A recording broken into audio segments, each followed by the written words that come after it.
CIST un chapitre des mémoires, Spare, le suppléant en VF, qui a sans doute beaucoup d'importance pour lui, s'il raconte sa vie dans les moindres détails depuis son enfance dans son livre, le prince Harry s'est arrêté sur la rencontre entre deux des personnes les plus importantes de sa vie, son père, le roi Charles, et sa femme, Meghan Markle.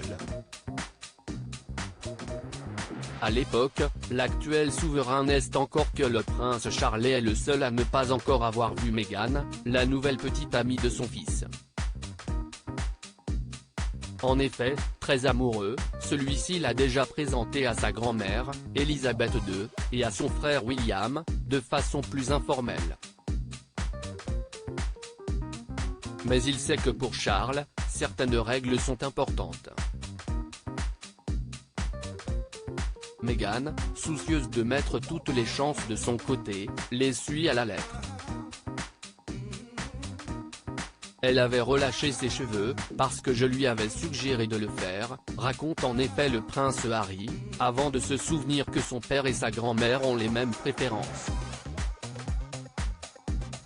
Papa aime bien que les femmes aient les cheveux détachés. Grand-mère aussi, qui parlait souvent de la belle crinière de Kate. Meg était très peu maquillée, encore une fois sur mes conseils.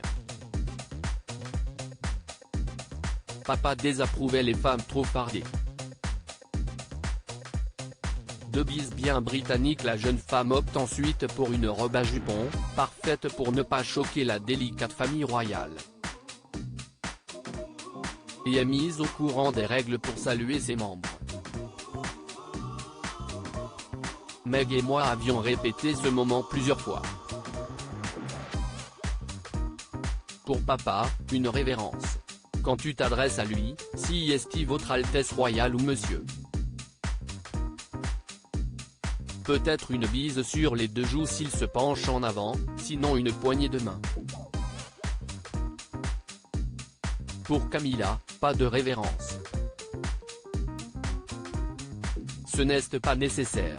Juste une bise rapide ou une poignée de main, avait notamment expliqué le prince Harry à sa future femme.